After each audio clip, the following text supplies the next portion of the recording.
it's my great pleasure to introduce to you Michael Bronstein, who is the Google DeepMind Professor of AI at the University of Oxford, which basically is probably all of the introduction you would need, but he's also now the founding scientific director AI at AITHYRA in Vienna, which is probably, for our local context, even more interesting. So basically, talking to him before, he wanted a rather short introduction. I could now read probably all of the different institutes of advanced studies that you have gotten, all of the ERC grants, all of the different achievements, which are probably longer than many computer science departments in the world's complete achievements.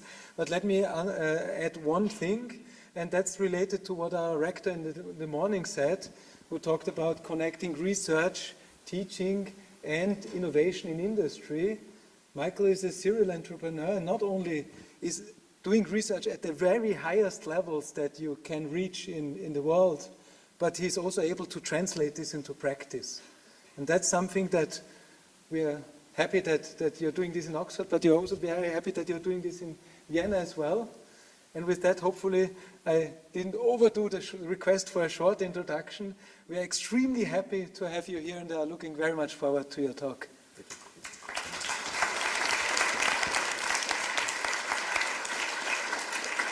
Thank you very much. You actually did overdo because you forgot that I'm also an adjunct professor here at the TU, so, which is obviously a very important thing. Anyway, so thank you very much for the introduction. And yeah, I would like to talk today about how science might change in the age of AI, and also maybe hint a little bit to what we are doing at AITHYRA. So this is a new institute dedicated to biological AI under the roof of the Academy of Sciences. So we are funded by charitable donation from the Boehringer Foundation, I think the biggest in the history of Austria, from what I was told. So allow me to take you back in history. So we probably all have heroes in science. I for sure have at least a few. So imagine you want to meet your scientific hero, you, I don't know, schedule an appointment, go to meet him, and unknown to you, the devil takes his place. And you start a conversation, you talk about the latest and greatest in life sciences, and he talks to you like this. Here I quote in translation: who traces life and seeks to give descriptions of the things that live, begins with killing to dissect, he gets the pieces to inspect, the lifeless limbs beneath his knife, all parts but link which gave them life. So I was giving this talk and I showed this slide at my son's school, which is presumably the finest school that exists in England. And I asked where this quote comes from. So I got all guesses from the Bible to Aristotle to even Nostradamus. So I guess to a German-speaking audience that would be obvious. So anybody recognizes the quote? Where is it from? Faust, obviously, right? So this is Faust. So this is the famous scene from the first book. And I think Goethe here describes very beautifully, poetically, but I would say very accurately, the problem that we see in life sciences, which is the problem of biological scales. So if you take a living organism, our own body or other creatures, we can look at it at the very small scale, individual molecules and atoms, all the way to cells that then form tissues, that then form organs, and then these organs are part of bigger organisms, and organisms in their turn are part of bigger ecosystems. So we're talking about the range of scales, both spatial and temporal, something like 15 orders of magnitude, right? From nanometers and femtoseconds to meters or kilometers even, and sometimes centuries, right? Now, it appears that at the very low scales of biology, we know everything. We have exact description of how things work, right? But as we go to higher scales, the laws become increasingly more elusive, and for a good reason, right? So let me show you an example. So everybody knows about quantum mechanics and Schrödinger equation, right? So in fact, Schrödinger is famous local scientific hero. So let's take the simplest atom that exists, right? So the first thing that you pick up in the periodic table, the atom of hydrogen. So this is the Schrödinger equation that describes the wave function of the electron, right? So it has just one electron. How do we solve it? You need to solve it numerically on a computer. So you discretize your volume, right, on a grid, let's say 100 points in each dimension, right? So you end up with, help me with the math, and cube 100 to the power 3, right? So 1 million linear equations, right? So it's a system of equations How do we solve it? Numerically on a computer, it will require roughly 1 billion floating point operations, right? So multiplications are what is typically expensive for these calculations. So on a modern computer, even this laptop, it will take about a second, right? So not a big deal, right? So sounds like an easy problem. What comes next after hydrogen in the periodic table? Helium, right? So helium already has 2 electrons, and now we have 10 to the power 12 linear equations. So this is roughly 10 to the 16 floating point operations, and if I were to solve it on the same computer, it will take me 4 months, right? Now, if you think that this is not a big deal, if I go to the smallest molecule that I can think of as a drug, right? So paracetamol, 20 atoms, 80 electrons. It will not be just 40 times higher complexity. If I take all the compute power that exists on Earth and run it for the age of the universe, it will not compute anything, right? So this is called the curse of dimensionality. It grows exponentially, and therefore nobody even tries, right? So you cannot solve quantum mechanical systems for something bigger than maybe a single atom or a couple of atoms, right? So Nobel Prizes were given for approximations. So for small molecules, you move away from wave functions to probability distributions. It's called density functional theory. The Nobel Prize in the 98, I think, was given for it. If you take something bigger than a small molecule, a protein, right? Typical protein, something like 10,000 atoms. So forget about even quantum mechanical systems. You need to move away from quantum mechanics to classical mechanics, molecular dynamics, right? So again, a Nobel Prize was given for it about 10 years ago, right? And this is just one protein. A cell will have something like 10 to 14s. So I think this is what, 100 trillion atoms, right? And we have something like 10 trillion cells in our body, right? So basically, we know everything, we can model everything, but this is in theory, in practice, we can do nothing, right? And look at this. So this is a cell, this is just a small part of it, right? What a mess, how many complicated systems are there, right? And this was very beautifully described by Philip Anderson. So he was talking about physics, but I guess it applies generally to all sciences, that the ability to reduce everything to simple fundamental laws doesn't imply the ability to start from these laws. And instead, at each level of complexity, entirely new properties appear, right? And this is a problem because, again, if we go back to the problem of biological scales, we cannot apply the standard paradigm of scientific computing, where we know the model of our system, we can write it in a mathematical language, right? So typically a system of differential equations. So we program it as a logic in software on our computer, then we apply it to data, do some number crunching. It can take a few seconds or it can take a week, and then we produce the output. So this is how we design cars, this is how we predict weather, this is how we simulate proteins. The problem is, at higher level of abstractions, we have no idea how the system is described, right? We don't have an equation of a cell. So in this case, this approach is a non-starter, right? So what can be done, and this is why AI, right, or more correctly machine learning, has become a powerful paradigm. Andrei Karpathy described AI as software 2.0. Instead of feeding our machine with software instructions and data, we reverse the order. We feed it with examples of data, inputs and outputs, what we call the training set, and then the logic, the software, is implicitly figured out based on these examples, right? So they're typically weights of a neural network, right? And this is how we now get the law of whatever system, biological, physical, or whatever system you want to model, as the weights of the neural network. Of course, the downside of this is that it is not always human understandable, so it's a black box. And one good example, right, so is image classification. So you can think of it as probably the easiest and the simplest example of supervised learning. So I give you images of cats and dogs, and I want to tell whether this is a cat or a dog, right? So binary classification problem. How we solve this problem? I feed it into some parametric black box. So it's a family of functions that have some knobs, right? So these are the weights, the parameters, and I want to fit the training data, right? So all the examples of cats and dogs that I show, I basically do some sort of multi-dimensional curve fitting, and then I want this fitting to work in such a way that for an example that I have never seen before, the output would be correct, right? Or with high probability will be correct.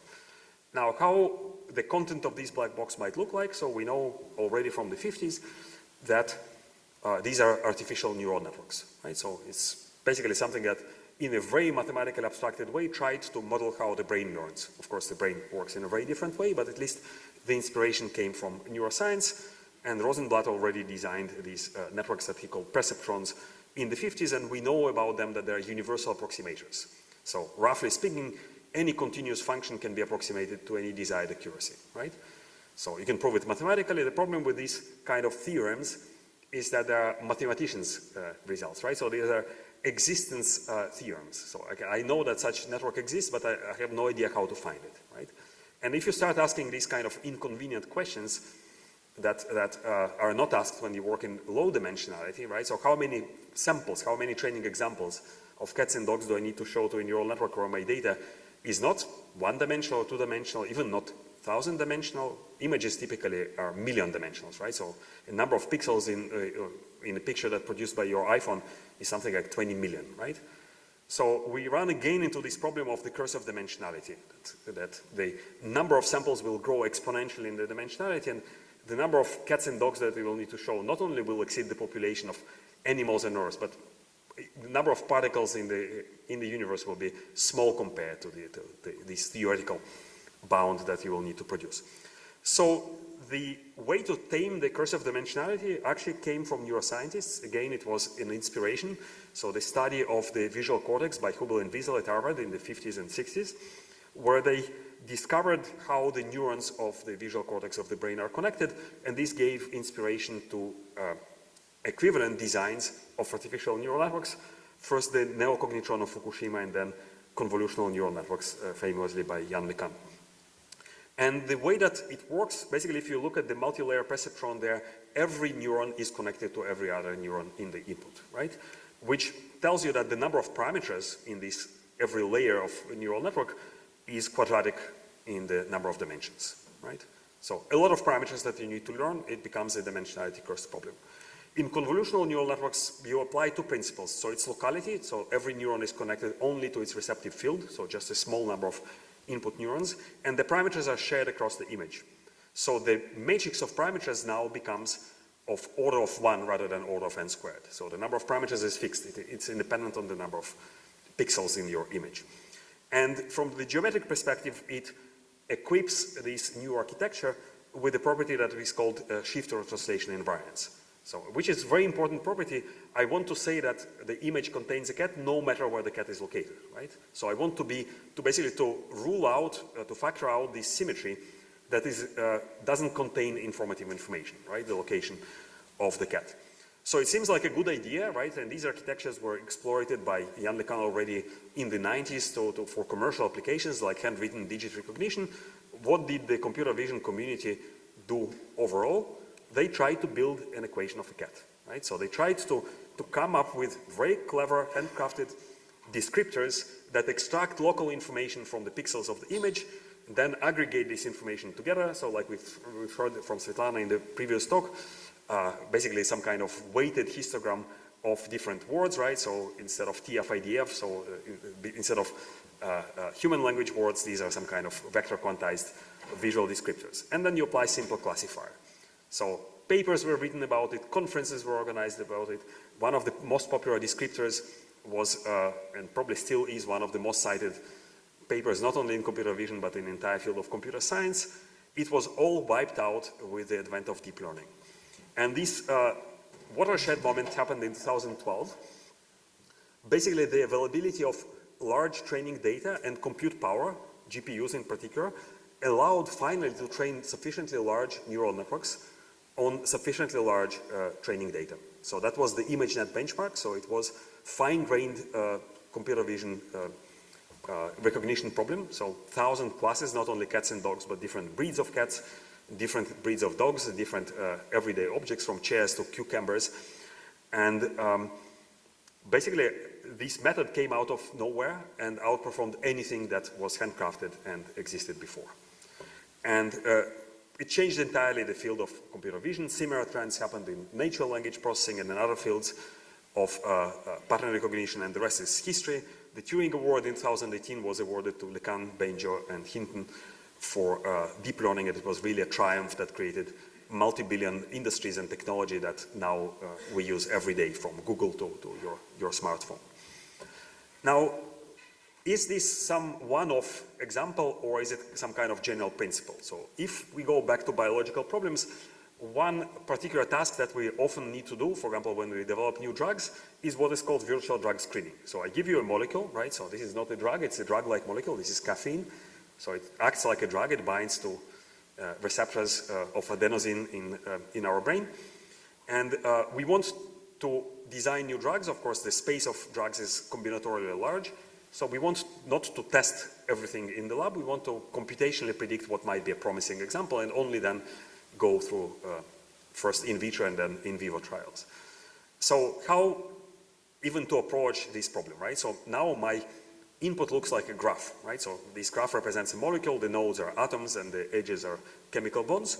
So I can again take the nodes of this graph and parse them into a vector and feed them into a neural network, right?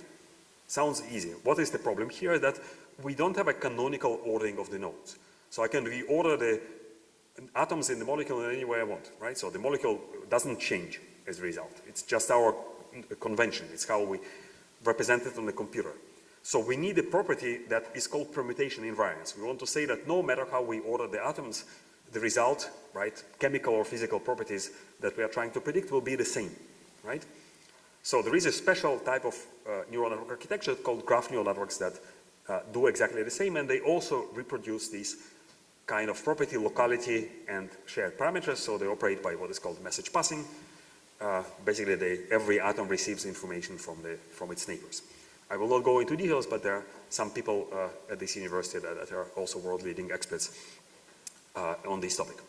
So molecules are not just graphs, right? So it's not just how things are connected. They also have geometric implementation, right? So atoms have some positions in space, and here as well we can add some extra requirement, right? So I would like to be able to say that no matter how I position the molecule in space, for example, some physical properties like its atomization energy should remain the same, right? So it doesn't matter in what pose it is. So here we can talk about other types of geometric invariants. So this is what we call SE3 group or special Euclidean group, so three-dimensional rigid transformations. And basically you get the idea, right? So we want to design neural networks in a way that somehow respect the transformation of the data, that it can undergo in a natural way. We call this geometric deep learning. And basically, mathematically, it boils down to basically this kind of question. So can I guarantee by design that the neural network itself, right, which you can see as a kind of a function, right, that takes an input and produces an output, interacts in a certain way with the transformation of the input described by some group, right? So for example, I want the property of invariance. If I act on the input with a group, I want the output to remain the same, right? And this is a blueprint, it's a design principle. I can design choosing a domain and a group that acts on the data on this domain. For example, if I choose a plane or a grid with the translation group, I automatically get out of this blueprint the convolutional neural networks. If I choose the graph and the permutation group that acts on its nodes, I get the graph neural network. I can also design some more complicated things, right? So more exotic gauge equivariant architectures or mesh CNNs where the ambiguity is the symmetry is the choice of the local system of coordinates, right? So what is called gauge by physicists, and I can again derive these architectures from this blueprint. So it appears that basically this concept of symmetry, which Hermann Weyl poetically described as one idea by which we try through the ages to comprehend and create order, beauty, and perfection, is really the foundational principle of deep learning architectures. And it's not just some random concept that comes up, it comes up everywhere in science. So even the ancient Greeks considered symmetry, right, and the name itself is Greek, to be at the cornerstone of their science and their understanding of the universe. So Plato, for example, believed that all the stuff around us is built of tiny symmetric polyhedra, what nowadays we call platonic solids. And it's not a crazy idea because now we understand that crystals, for example, are organized like this, right? And for Greeks, geometry was really the crown jewel of their science. And again, the same Plato, according to a legend, had this inscription on the entrance to his academy, so translated from ancient Greek. It says that nobody who is not skilled in geometry is allowed to enter. So I actually took this picture at the Institute of Mathematics at Oxford. So as you probably know, mathematics is a slightly broader field nowadays. And they probably, with clenched fists and teeth, They allow analysts and number theorists to enter as well. Probably they hate them very much, but this is not a barrier for this department. So the Greeks are actually credited with the creation of modern geometry that we still teach, at least at school, as the geometry, which is Euclidean geometry, right? And as you probably know, it was the first axiomatic construction based on 5 axioms or 5 postulates, one of which about parallel lines stood apart.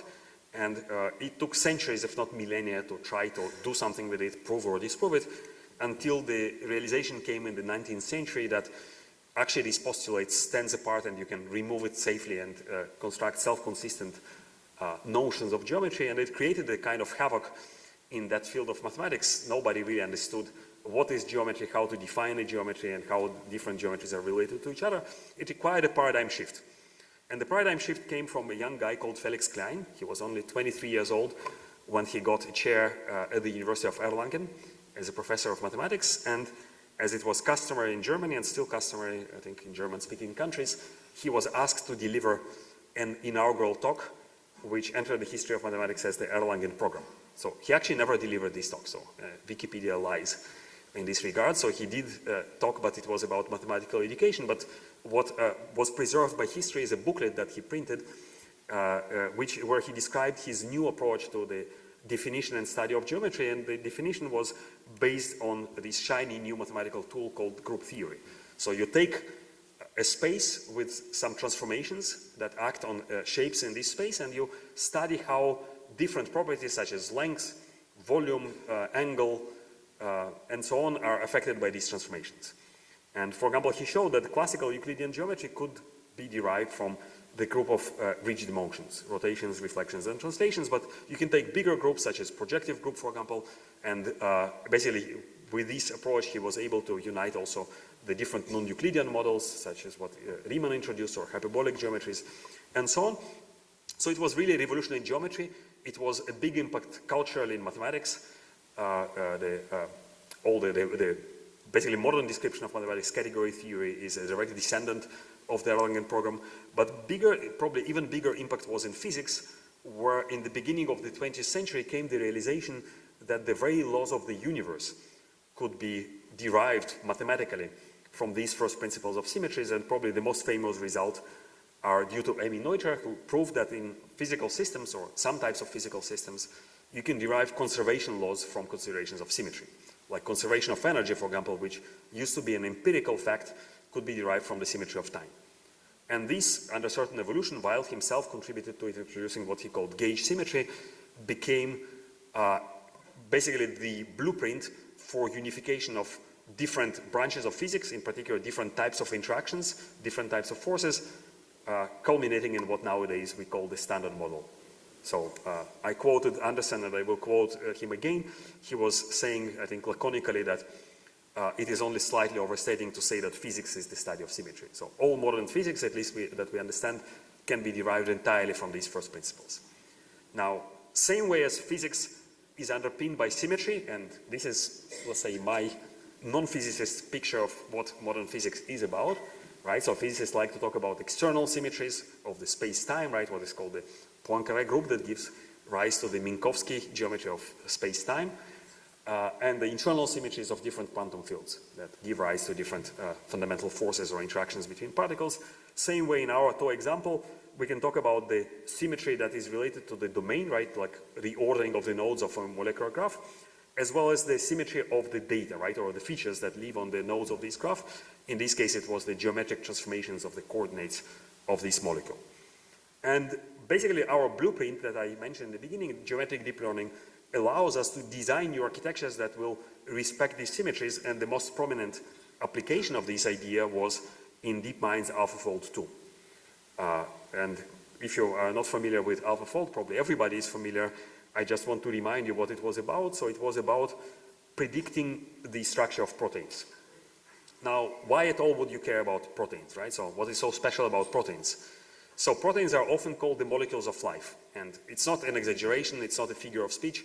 We literally don't know any life form, at least for the time being, that is not based on proteins.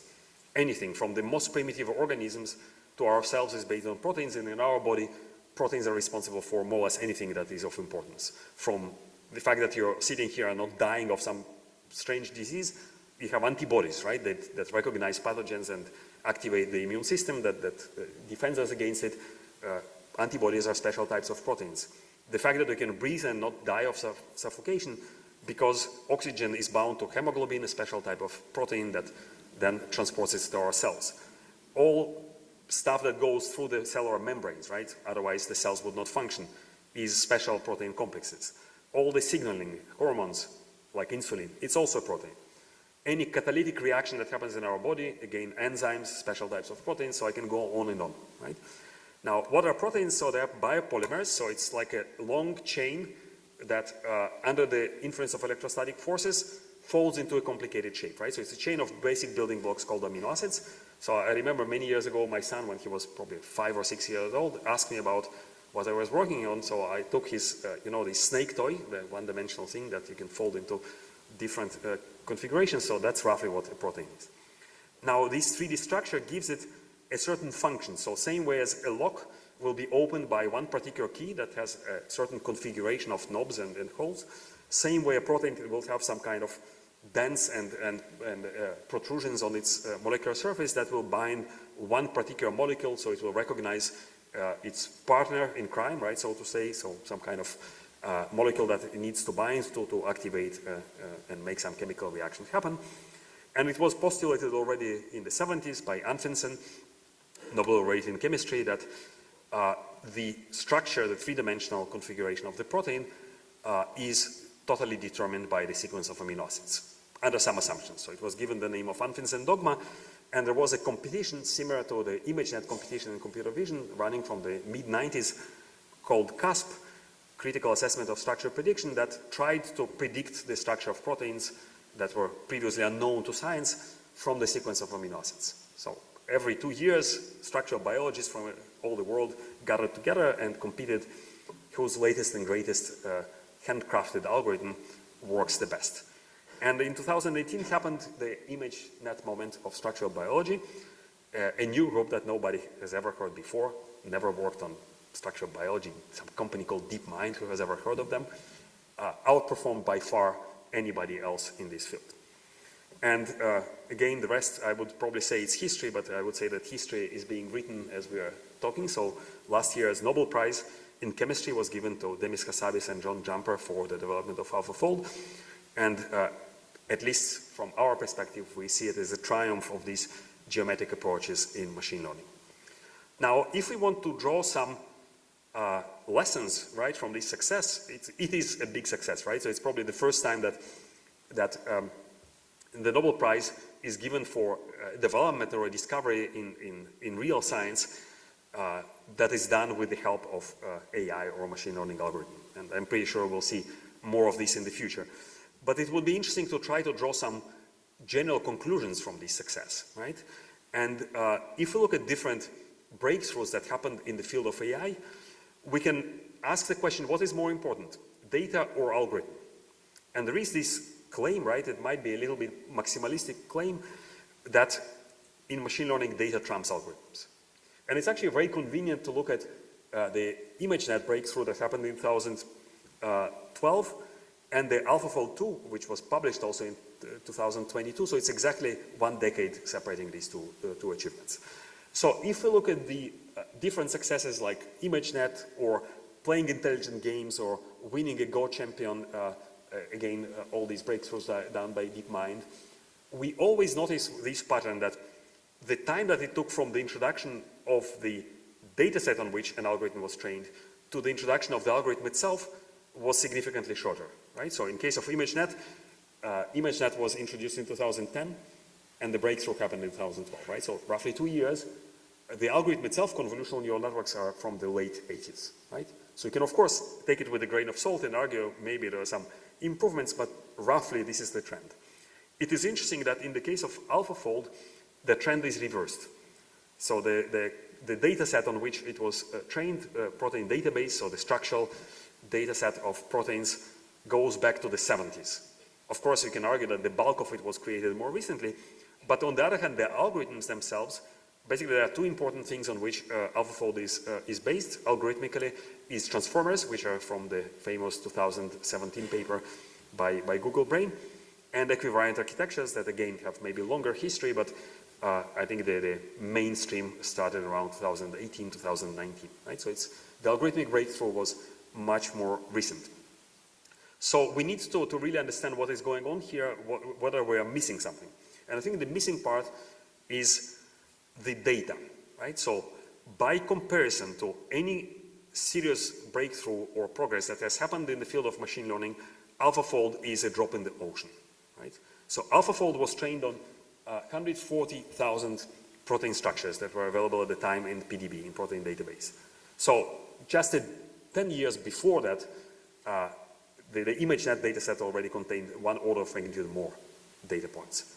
And I'm not talking about any serious commercial system that we all use. So GPT-3, so that was the last model for which the training dataset size was publicly released. That was 300 billion words or tokens, more correctly.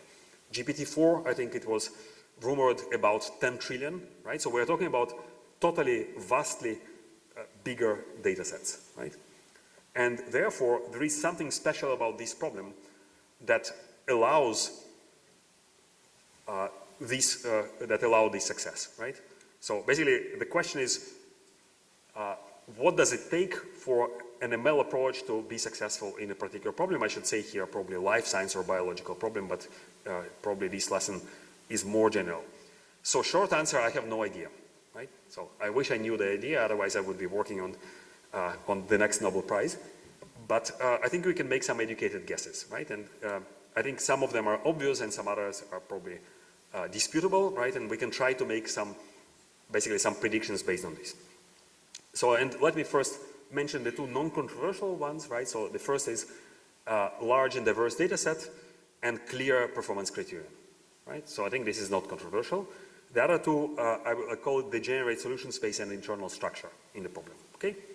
So in the first case, I think it is obvious, right? I already talked about ImageNet, so it was a huge manually annotated collection of more than 1 million images.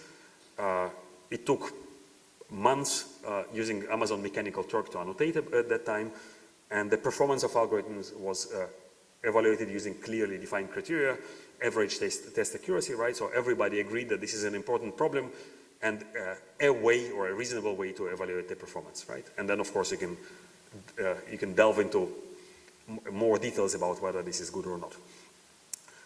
Same thing was with CASP, right? So this computation of critical assessment of structural prediction that structural biologists used. So it was established in the mid-90s. It was done using this PDB data set that itself goes back to the 70s. And AlphaFold was, as I mentioned, trained on 140,000 structures from the PDB and tested on 87 structures that were previously unknown to science. And performance was evaluated as median reconstruction accuracy, root mean square distance between what is called the heavy carbon atoms in the protein backbone, right? Again, you can argue whether this is the criterion of evaluating, but at least everybody agreed that at least to some extent, this is how you evaluate the accuracy of your protein predictions, right? So you can also argue whether it covers all the universe of proteins, and because proteins in PDB are deposited based from scientific research, so for example, it's heavily skewed into special types of proteins called kinases, which appear in particular in cancer research. Now, the probably more controversial things, right? So what is the degenerate solution space? Now, if you look at the space of all images, right? So think of cats or dogs. These are very high dimensional spaces, right? So a typical image that you capture with your iPhone, I already mentioned, will contain something like 20 million pixels.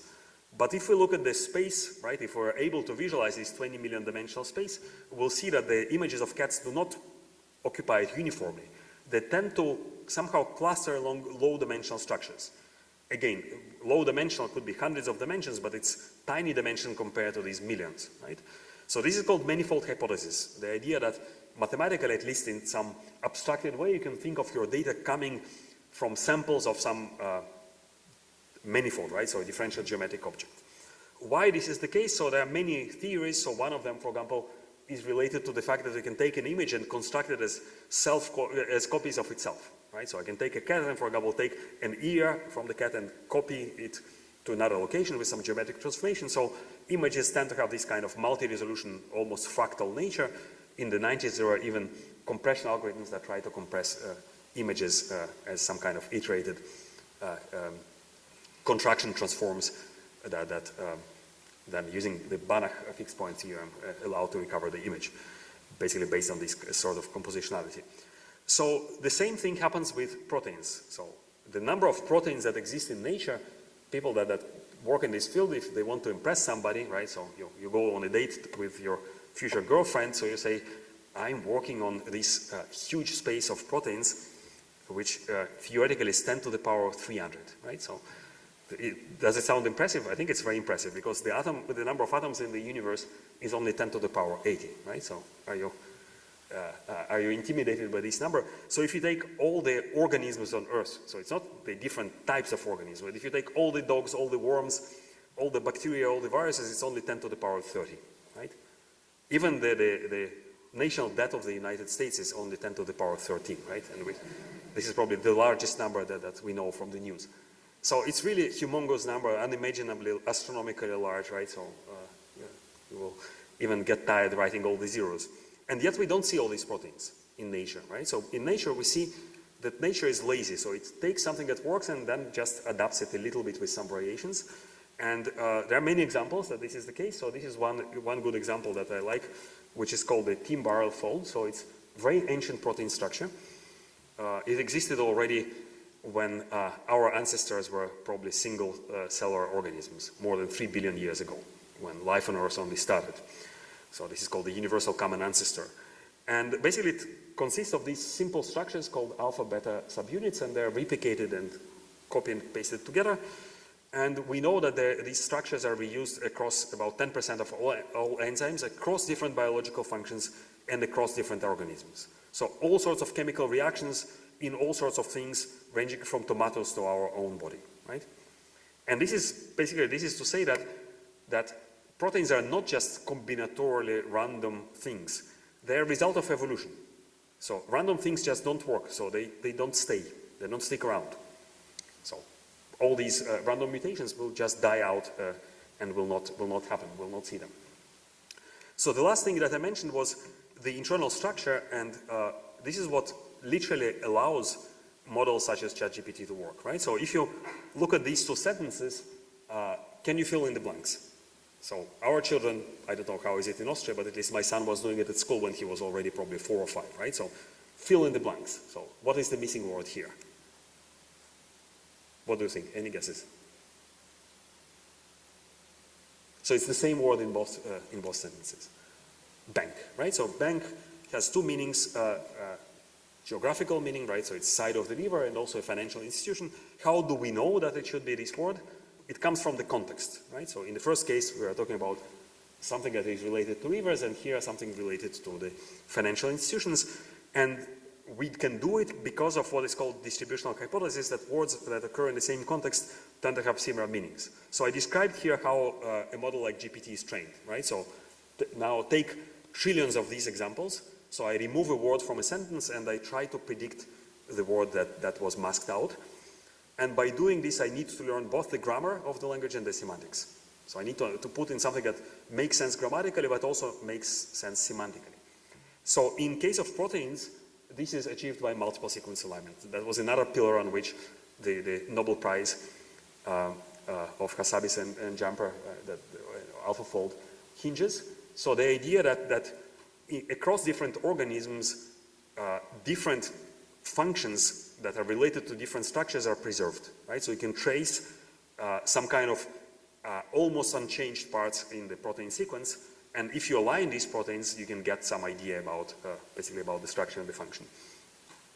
Now, if you look at the maybe longer history of this problem of protein structure prediction, so before AlphaFold, it was first principle based, right? So handcrafted, best physical model that we can tractably solve, and it didn't work well, right? Then AlphaFold 1, so this is almost forgotten kind of intermediate evolutionary step. So it was 3 separate machine learning models. So one computed the distances between amino acids, another one computed confidence, and there was a special multiple sequence alignment model. So AlphaFold 2, it was the first single end-to-end machine learning model. It used very special geometric frame representation and this special type of geometric equivariant architecture called invariant point attention. Now, this is another realization of things that work or have consistently worked in machine learning, and this is what Richard Sutton called the bitter lesson. And the gist of this is that simple systems that scale with available computational power will eventually outperform more complex systems that rely on human knowledge. So all the handcrafted visual features were wiped out because the compute power overtook the human knowledge. The same thing happened with AlphaFold. All the first principle physics-based programs such as Rosetta that David Baker, another Nobel laureate, was working on, were outperformed by deep learning because there is a limit to what you can handcraft, right? So we don't have an equation of protein folding. So there is inherent limitation of what can be modeled.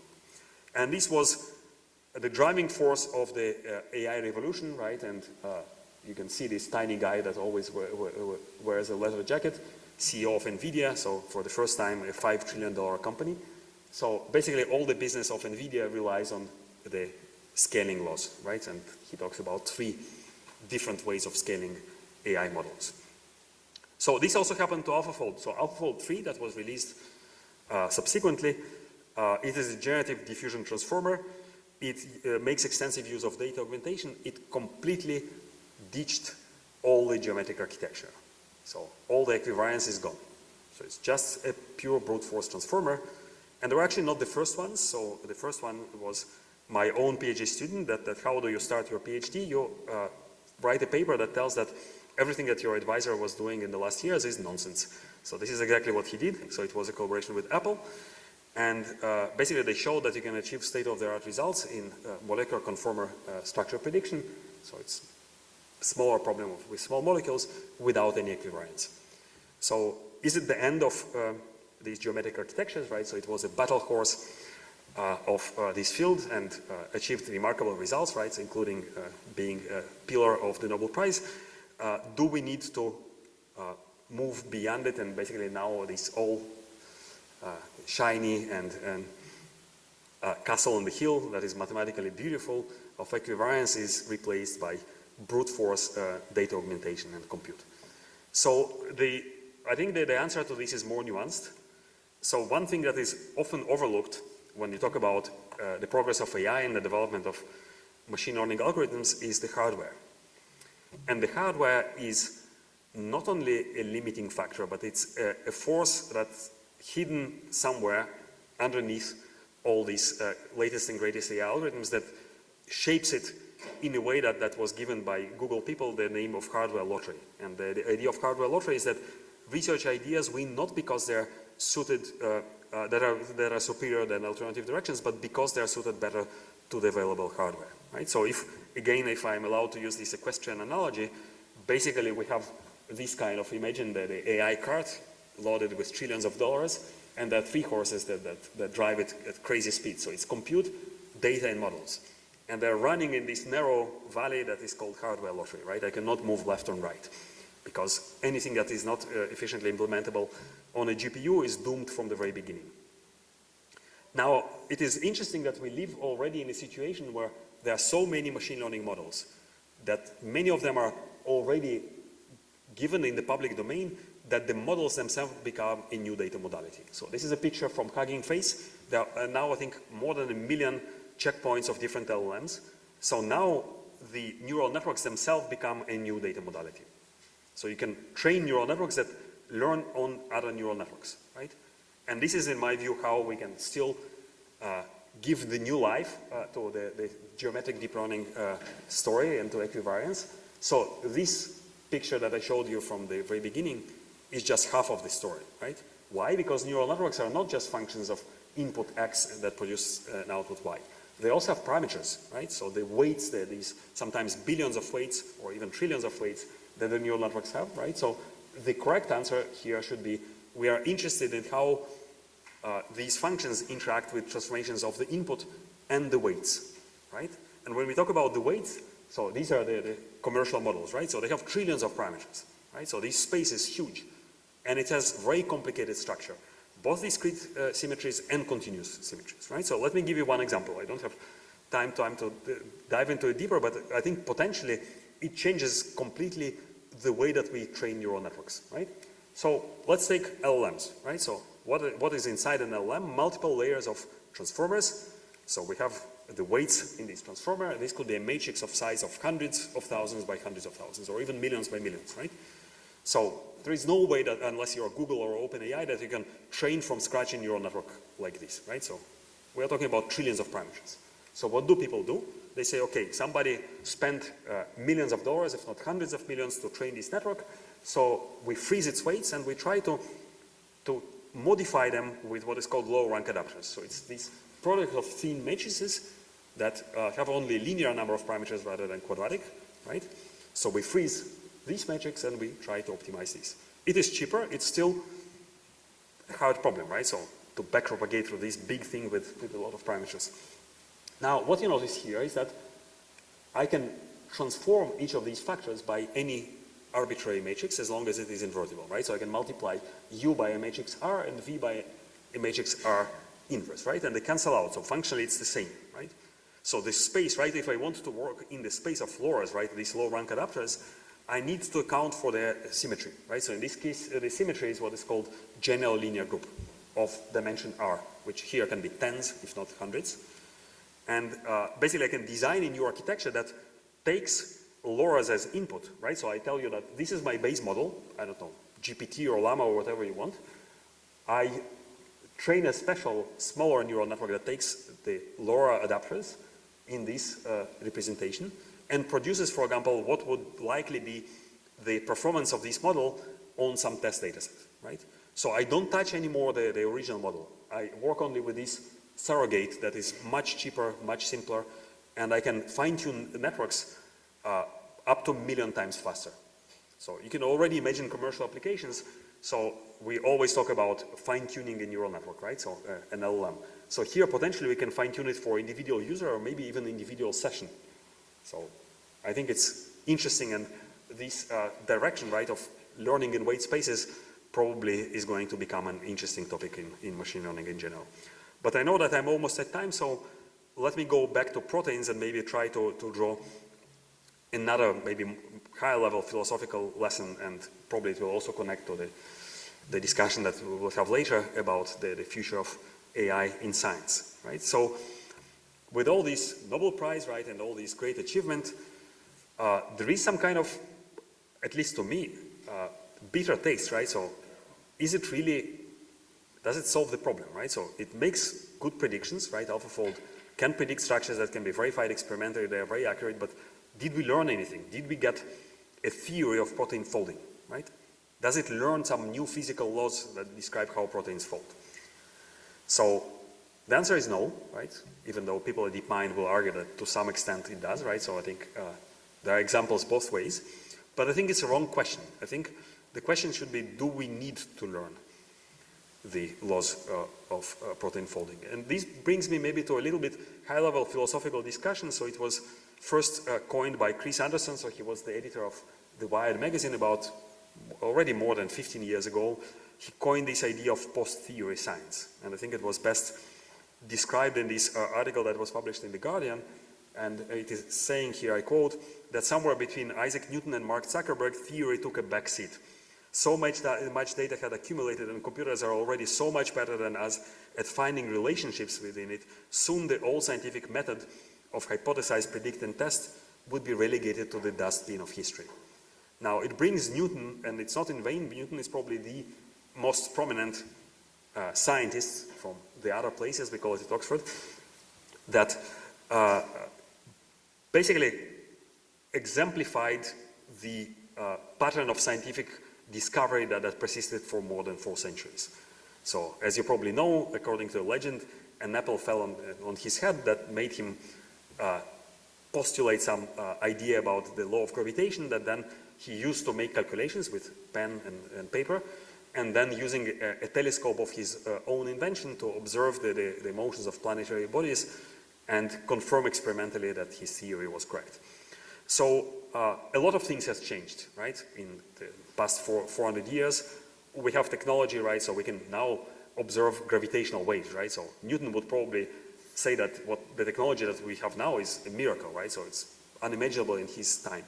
But still the hypothesis generation is always the endeavor of a human mind. Call it whatever you want, spark of a genius or the eureka moment, it is always a human endeavor. And probably we are living for the first time, not only in the history of science, but in the history of human civilization, the transition to the point where machines are not only a mechanical amplifier of our brain, but they start taking part in the creative process. And we've seen very recently, just a few weeks ago, there was a paper from DeepMind with Terry Tao, so proving some non-trivial result in mathematics with the help of AI. And here I would like to use this quote from Sidney Brenner, so another Nobel laureate, this time in medicine. He was saying that progress in science depends on new techniques, new discoveries, and new ideas in that order. So the order is important. So if you think of important techniques that appeared historically in the field of life sciences, it's obviously the invention of the microscope, right? For the first time, we're able to see cells. So modern biology wouldn't exist without it. New discoveries, discovery of the structure of the DNA, right? So all the modern field of genomics is thanks to this discovery. New ideas, theory of evolution. Also, we wouldn't have modern biology without this idea that explained many things. So AI, in my view, ticks all these three boxes. So it is a new technique, definitely. It can lead to new discoveries, and already we see some first sparks of it being able on its own, or maybe in combination with human mind, to generate new ideas. So it probably will be unprecedented change in the domain of scientific discovery. And the last thing that I would like to finish, right, is again one overlooked thing when we talk about scientific discovery and we're saying that AI will make human scientists obsolete. What about the data, right? So where does it come from, right? So now after the Nobel Prize, suddenly there is this kind of hectic enthusiasm in our field, right? Everybody wants to work on new generative machine learning models to fold protein better, to solve some other biological problems, right? So metaphorically speaking, how to make the new AlphaFold. But the third pillar, right, or the real forgotten or unsung heroes of last year's Nobel Prize are all these people that for 50 years were contributing their protein structures to the PDB. So nobody is asking how to make the next PDB, right? And if you look at the PDB, it was never conceived to be a data set that will be used for machine learning. Machine learning even didn't exist as a field maybe at that time. So it took 50 years, and estimates vary, but the highest one I've seen is $50 billion. So that is the cost that was never again planned. It's basically is a byproduct of scientific discovery.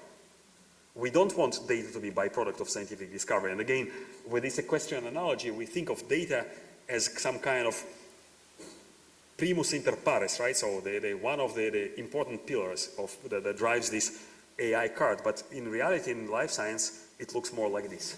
Right? So our data is inadequate. It is a byproduct of human scientific discovery. It's not an equal rights citizen. And this is what we would like to do. And this is also one of the ideas that or at least one of the points that underpin the vision of AITHYRA, the new institute that is your neighbor here in Vienna, is the idea of new data sources. And we like to call it these black box data. So if you look again at the problem of proteins, so the initial approaches were white box algorithms, right? Where you take whatever best physical model that you can assume about how proteins fold, code it in software, run this kind of simulation, you get some output, but right, anything handcrafted has limitations. We've seen it from the very beginning, right? You cannot really simulate the real physics that describes these molecular systems. So the breakthrough came from replacing the white box with a black box, right? So you have now a deep neural network. You don't really know what happens inside. Maybe you can put in some inductive biases or some prior knowledge about the problem, but it is largely not interpretable. The data, though, is still white box data, right? So it was trained on data that was collected by structural biologists for structural biologists, right? A data set that has never been conceived to be used by machine learning. And you can still do a lot of things, right? So entire companies that are worth billions of dollars, like Recursion, can take these existing white box techniques, data sources, and scale them to sufficient size that would be already useful for machine learning. But I think the next logical step would be to move away from human interpretable data to what we call black box data. And I know that black box is pejorative in computer science, something that we don't understand, right? Some sort of ignoramus that existed still in the times of David Hilbert. So I would like to emphasize, so it's not, the main idea is that we don't want the data to be not interpretable. We want to trade off interpretability for scale.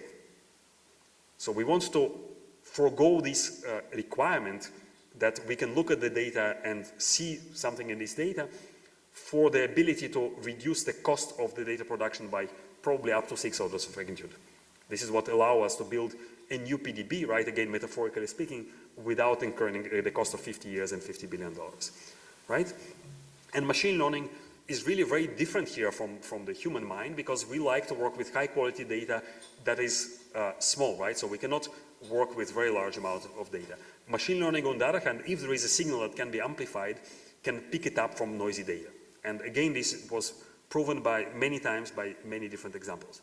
So let me show you how these data can look like in the case of proteins. So structural proteomics through cross-link mass spectrometry. Basically, instead of spending tens of thousands of dollars, or sometimes even hundreds of thousands of dollars on crystallographic or cryo-electron microscopy techniques that produce you a three-dimensional structure of the protein, you can do a proteome scale technique that basically gives you, for a few pairs of amino acids in your protein molecule or protein complex, the distance constraints. I know that some amino acids came to a certain distance between them, right?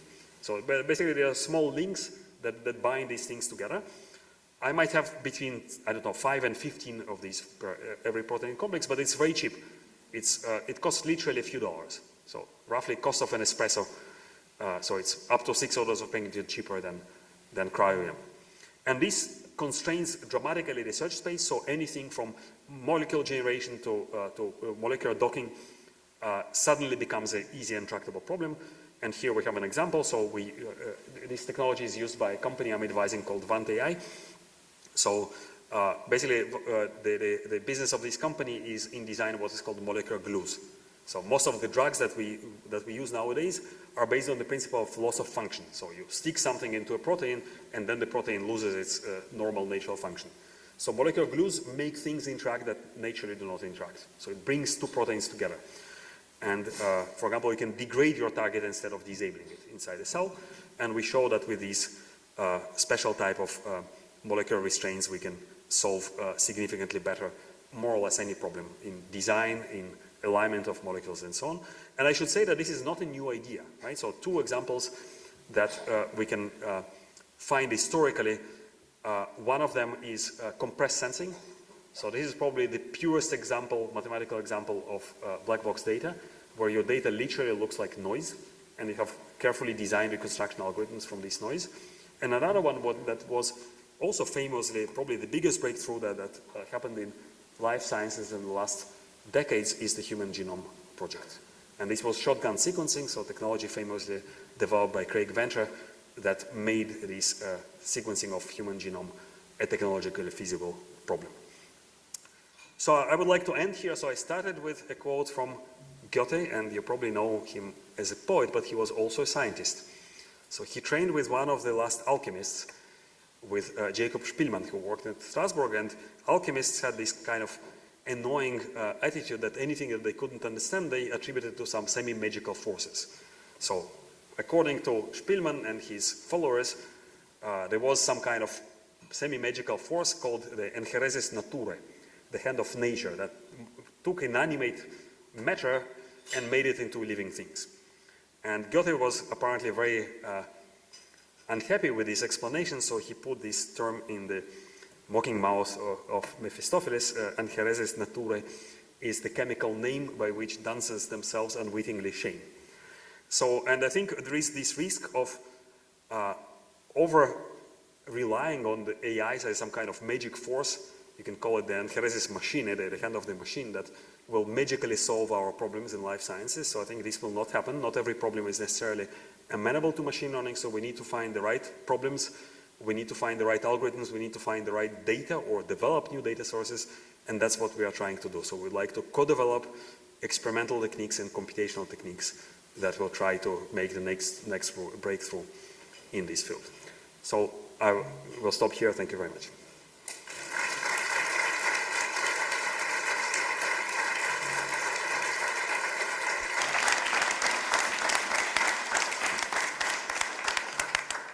Thank you so much for that. Any questions? I assume a lot of questions. Or all questions answered? No? Good, good. You raised the question about, do the models have to learn these fundamental laws, or is it enough to just solve the prediction task? But I would argue that it is absolutely necessary, otherwise we are limited to just studying these tasks that you can frame as an optimization objective or a learning objective. Yeah, so probably the broader question is interpretability, right? So can we interpret these black boxes? So first of all, there is no contradiction. You can still make interpretable models, or you can interpret them post hoc. So there are multiple machine learning techniques, like one of the recent trends is, for example, sparse autoencoders. I would say that, and again, take it with a grain of salt. So it could be that many systems where we have an intuitive description in the form of equations, like the laws of motion, right, have already been discovered. So if you take very trivial, very totally banal phenomena like friction, right, and try to discover the formula of friction from data, you will be surprised. You will discover probably a differential equation with tens of terms. Now, is this symbolic description with a lot of parameters and terms more descriptive and more intuitive than a black box with a million of parameters? I'm not sure, right? So we need probably even to reinterpret what is meant by interpretability. And it is important. So of course, we don't want just a black box that does something and there is even no way to verify it. So we need good mechanisms to verify whether our solutions are correct. And therefore, I actually believe that AI-based science will first come to verifiable fields, formal fields like mathematics or software engineering, right? Where it might be difficult to prove a theorem, but it is easy to verify it, whether the solution is correct. So it's a little bit like NP-hard problems. It's difficult to solve, but easy to check. Same thing with software, right? So it might be difficult to generate a piece of code, but I can test easily whether it does the right thing or not, right? And then basically this kind of magic of scientific discovery is delegated to just simple number crunching. So the magic disappears, right? So as long as it's slightly better than just random guess, I can maybe try a billion times before I get the correct proof, and then I'm done, right? So in experimental sciences, we need to do an experiment to verify whether our solution is correct or not. But this at least allows you potentially to think of completely new experimental setup where the only purpose of the experiment that you do, right, and the only purpose of the data that you collect is to tell whether this solution is correct or not. A little bit like reinforcement learning from human feedback worked well with systems like ChatGPT.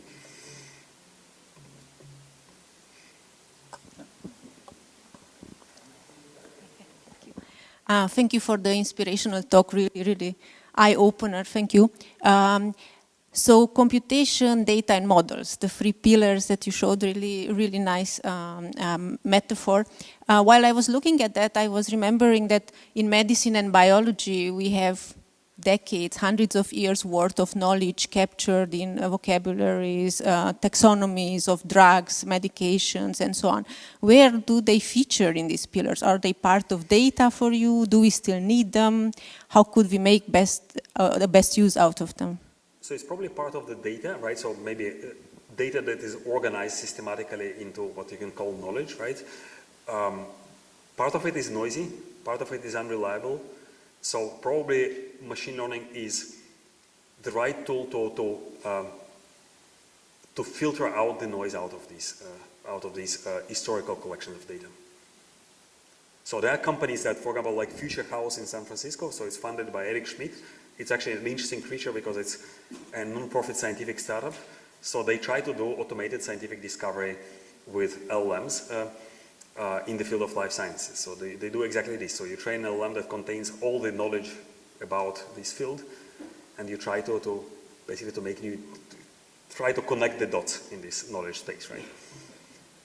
Thank you. That's very interesting. So this word that you said, noisiness, right? The noisiness of this knowledge and so on. I agree with you, but this seems to be a characteristic that lives very well with us humans, right? So we are being defined by being uncertain and a bit noisy and needing to interpret things in different ways. So if we take out this noise and this uncertainty and this human way of organizing knowledge, maybe from different viewpoints, do we lose something? Yeah, so I think there is this problem, especially in biological sciences, of reproducibility crisis. And it's not that results are faked or manipulated. So you can get the same data, but interpreted differently. So mass spec is one of the, again, battle horses, right, in biology, analyzing different compounds. NMR is another example. These kind of measurement instruments, they can lead you to different conclusions. So there are examples of publications where they look at the same biological process, the same biological system, and they interpret it in completely different ways based on exactly the same data. And of course, there are all sorts of phenomena like batch effects and so on. So you run the same experiment on 2 different devices, you can get different results and different conclusions. So all these, basically all the knowledge that was produced by human scientists contains probably a lot of false information. So noise is probably an inherent part of the scientific exploration and scientific discovery. We talk later in the panel. Yes. Hi, thank you for the talk. You introduced it so nicely with the different scales. I have the question, how much, to what extent do you expect machine learning technologies to be able to bridge the scales? Because I think you also said, okay, when the problem has an easy to verify success measure, like classification accuracy, at the end you have a lot of data, then it's all fine. But I believe that when you want to bridge the scales, you must leave this kind of a sane or nice territory where you can control nicely the success. Yeah, it's a good question. So that's really, I think, the billion-dollar question is how to bridge the scale. So it could be that at higher scales, you don't have really the first principle-based approach because we don't have the equations, right? So that's probably machine learning is the only way. Whether you can reduce it to some kind of simple interpretable equations, it is probably possible, and we have some examples even at higher scales, right, for some phenomena. Whether then you can connect it to lower scales, again, possible. Not obvious and not easy, but yeah, that's probably what people try to do. So all the projects like virtual cells that, for example, Chan Zuckerberg is trying to do, and a few other places. So that's roughly the premise of these ways.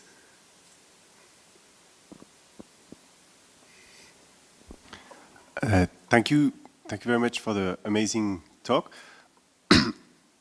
So I hear that the vision of AITHYRA is to combine sequencing and these measurements with AI in the same place. And I hear that there is a lot of biotech company trying to do AI for drug development. So it sounds like there is a huge investment in that direction at the moment. And has there been, other than AlphaFold, other big success that's already maybe out there in the industry that justifies this big investment? And yeah, and maybe can you give us an intuition on why is that such a big thing now? Yeah, so I guess the correct answer would be ask me in 10 years, because that's the time that typically takes from the discovery of a therapeutic target to the arrival of the drug on the market. So it's a little bit early to say, but the main, at least the main hope, right, or the main assumption is that machine learning techniques will allow us to explore territories or part of the search space, whether it's for new molecules or for new mechanisms or whatever it is, depending on the problem, that are beyond human knowledge and human intuition. Basically, and this is some sort of generalization problem, right? So whether we are seeing it yet, it's difficult to measure, it's difficult to agree even what you are measuring, but I believe that this is what we should be trying to achieve, right? So that would be really the breakthrough if this happens. So discovering things that have previously been unknown to human and unlikely to be discovered by chance by human. We see it with molecular design, so we can design molecules that have specific function that would be very difficult to design otherwise by intuition or by chance. This is only a small part of the drug design process, right? Because once you design, right, so roughly the first 5 years or 6 years is the in vitro part, the chemical part, and chemistry is to some extent easy. When it comes to the biology, when you start testing the drugs in humans, this is where it becomes more complicated. So here the hope is that we will have sufficiently good models that can replace at least animal studies, maybe some parts of human studies. So we all dislike that animals are killed in mass numbers for this purpose, right? Mostly mice, but it would be good to replace them with digital models. So we are not there yet. It will probably take a few years at least.